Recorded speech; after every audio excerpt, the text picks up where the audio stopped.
Prime Minister Mark Carney was in Poland today, sitting down with Prime Minister Donald Tusk to plan out post-war peace in Ukraine. Both Prime Ministers agreed to work closer together.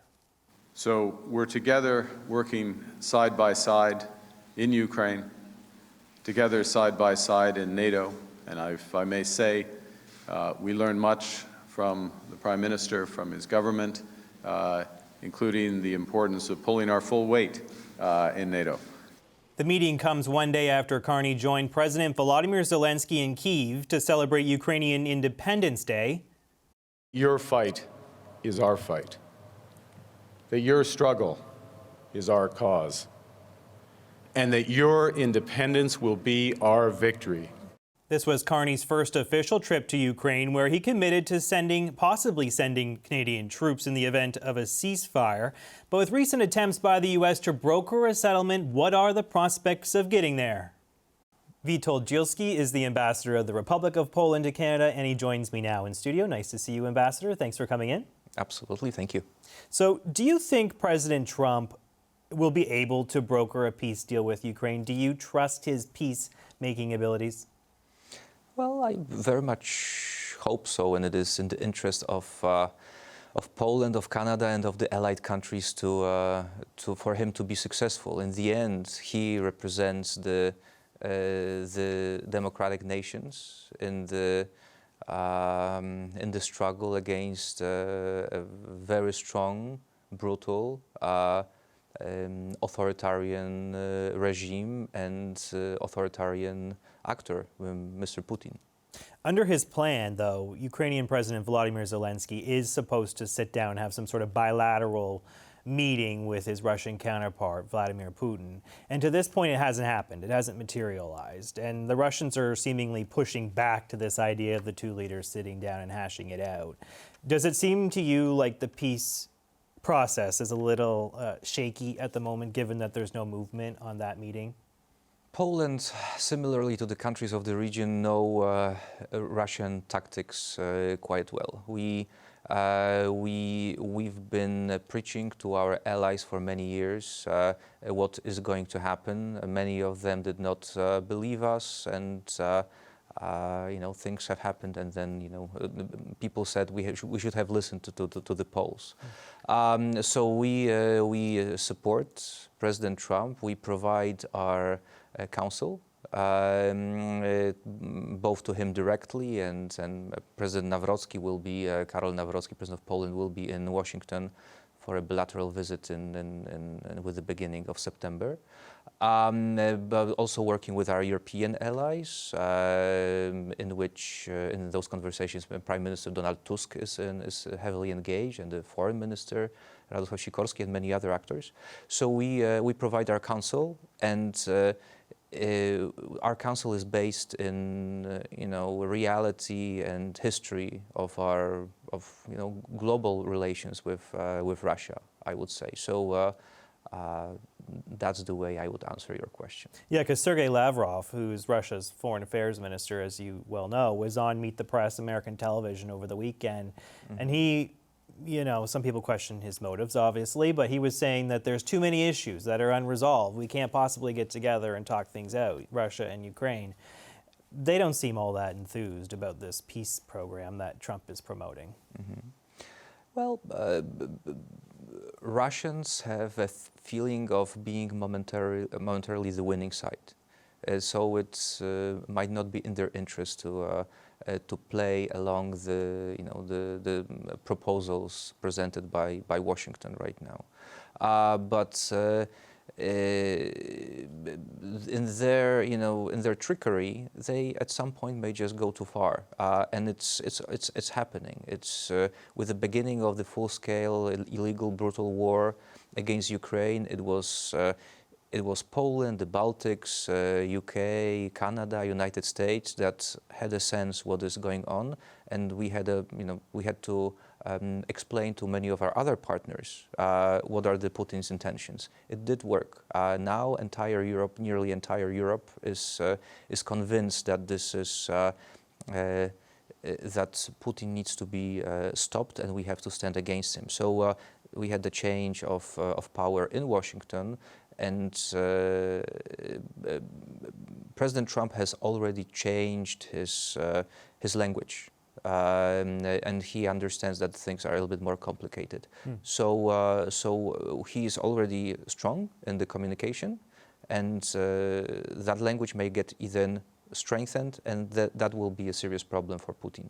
Let's talk about what our prime ministers discussed today. The Polish Prime Minister Donald Tusk and Mark Carney were at a press conference together earlier today, and they were asked about security guarantees in particular. And what we heard from Mr. Tusk is that the Poles are ruling out putting troops on the ground in Ukraine if it comes to that, if there is some sort of peace agreement in this post-war period. Our Prime Minister Mark Carney says there's a possibility Canadian soldiers could be there to help keep the peace if they're able to broker one with Russia.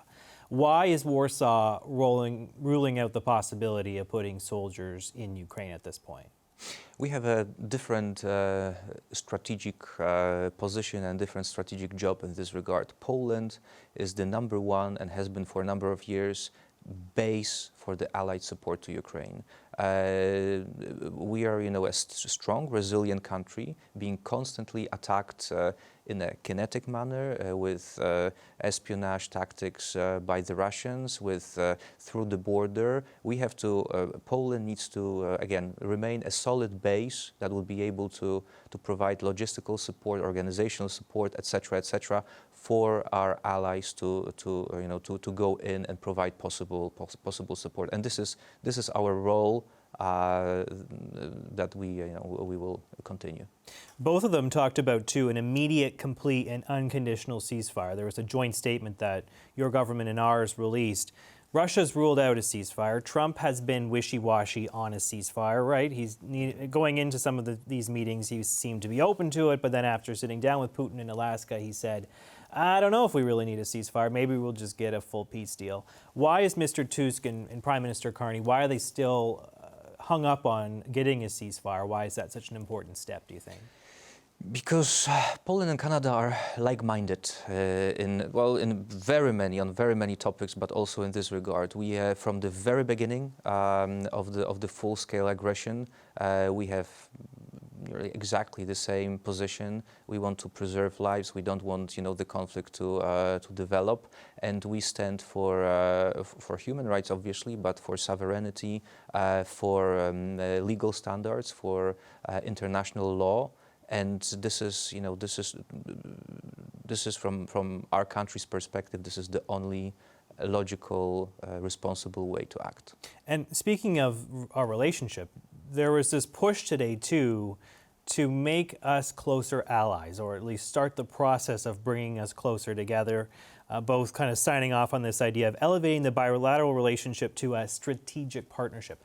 What does that mean in practice? How do you envision that playing out? This is a process that is strengthened by the statement and the declaration and the meetings in Warsaw today, but this is the process that has been going on for a couple of years now, especially since the beginning of the full-scale war. But it brings to the perspective a number of military defense, security topics, but also economy-related as well. Poland in the last 3 decades has been European tiger, so to speak. We are, as your wonderful ambassador, Catherine Godin in Warsaw said today after the meetings, that Poland is number one in terms of growth, number one country in Europe. I like this statement, but we are also, number one actor in NATO in terms of spending for defense. We are a country that has become very modern in terms of technology, and in that regard, we have become a very attractive partner for many countries around the world. We like working with Canadians, because we are like-minded. We, in so many ways, we think in a similar way. We are aligned politically, and we are responsible business actors. So there's already a lot of business that is happening, as has been happening in recent years, which are quite sort of new in the game. but we are looking for number of avenues that we can develop that, and it is happening also because of the trade war between Canada and the United States. The contracts which are being signed in recent months between Poland and Canada are, I would say, spectacular. Yeah, on the economy, you might remember our former Prime Minister Justin Trudeau kind of famously said there was no business case to sell Canadian LNG to Europe. Well, when you look at what the Americans are doing, they sent 44 million tons of LNG to Europe last year. They're obviously seeing a business case for what they're producing. Is Poland interested in Canada's natural resources and LNG in particular? Is that something that you would like to see advance as these two countries get closer together? Yeah. Well, remember, some of that LNG that is coming from United States to Europe, to Poland, is also Canadian LNG, but it's being sold for a much higher price, I would say, than when it would come from Canada. Yes, we are constantly interested. We would like the Canadian LNG market to open to Europe. We would like to see the Canadian gas flowing to the east coast on Canada, and the Canadian gas flowing in European pipelines. This is, one of the energy topics that we are working on with Canadians for a number of years. There are others which are also very significant, and we are much more successful in the other areas than gas so far. But if you're able to make a push in that regard, that will be to the benefit of Europe, and that will be to the benefit of Canada. All right, Ambassador Dzielski, nice to see you. Thank you for coming in, sir. Thank you so much.